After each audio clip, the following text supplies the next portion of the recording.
Bismillah, hampir seluruh jamaah haji Indonesia menjalankan haji tamattu, yaitu umroh dulu sesampai di Mekah, kemudian tahallul. Pada tanggal 8 Dzulhijjah memulai proses haji. Jadi ada dua proses ibadah, umroh kemudian haji. Urutannya harus begitu. Ibadah umroh dimulai dengan berpakaian ihram dan berniat di mikot. Mikot adalah tempat jamaah umroh harus sudah berpakaian ihram dan berniat umroh. Sejak itu jamaah umroh harus mematuhi larangan-larangan ihram. Mikot jamaah umroh yang berangkat dari Madinah adalah Zulhulaifah atau sekarang dikenal dengan Bir Ali. Sedangkan mikot jamaah Indonesia yang langsung ke Mekah adalah di dalam pesawat saat melintasi daerah Yalamlam atau yang sejajar dengannya. Kemudian jamaah melakukan tawaf di Masjidil Haram, mengelilingi Ka'bah yang dimulai dari Hajar Aswad sebanyak 7 kali.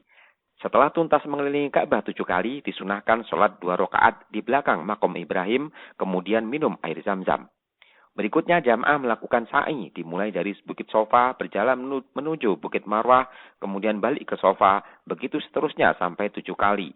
Sofa Marwah, Marwah Sofa, Sofa Marwah, Marwah Sofa, Sofa Marwah, Marwah Sofa, Sofa Marwah. Terakhir di Marwah, jamaah umroh melakukan tahallul dengan mencukur rambut bagi jamaah putra dan memotong sedikit rambutnya bagi jamaah putri. Setelah tahallul, semua larangan ihram tidak berlaku lagi. Sambil menunggu proses haji tanggal 8 Zulhijjah, jamaah haji memperbanyak melakukan tawaf sunnah dan sholat di Masjidil Haram. Sebagai haji tamattu, jamaah wajib memotong kambing sebagai hadyu. Bisa dilakukan dengan membayar biaya pengganti di bank atau pada lembaga jasa pemotongan kambing. Sebaiknya dibayar sebelum mulai proses haji. Tanggal 8 Dzulhijjah dimulai proses haji.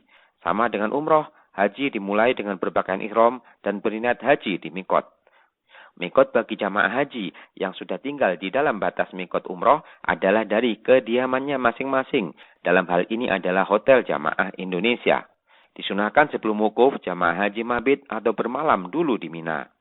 Tanggal 9 Dzulhijjah pagi dari Mina, jamaah haji menuju Arafah untuk wukuf yang dimulai zuhur sampai matahari tenggelam. Yang dilakukan jamaah adalah mendengarkan khutbah, sholat berjamaah yang dijamak qashar zuhur dengan asar, kemudian berzikir dan berdoa. Dari Arafah, jamaah menuju Musdalifah dan menginap di sana. Tanggal 10 Dzulhijjah pagi, dari Musdalifah, jamaah menuju Mina, kemudian melakukan jumroh Aqobah. Setelah melakukan jumrah Aqobah, jamaah putra mencukur rambutnya dan jamaah putri memotong sedikit rambutnya. Jamaah sudah terbebas dari seluruh larangan ihram atau tahallul awal, kecuali berhubungan suami istri. Jamaah haji menginap di Mina sampai tanggal 12 Dzulhijjah bila melakukan nafar awal, dan sampai tanggal 13 Dzulhijjah bila melakukan nafar sani. Jamaah yang melakukan nafar awal wajib lempar jumroh, ula, wusto, dan Aqobah pada tanggal 11 dan 12 Dzulhijjah. Untuk nafar sani tambah tanggal 13 Dzulhijjah. Waktu lempar jumroh adalah setelah duhur. Tidak sah lempar jumroh hari tasyrik sebelum duhur. Setelah dari Mina, jamaah haji kembali ke Mekah untuk melakukan tawaf ifadah yang dilanjutkan sa'i.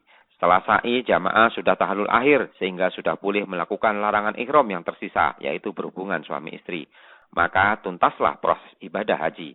Sebelum meninggalkan Mekah, jamaah haji diwajibkan melakukan tawaf wada.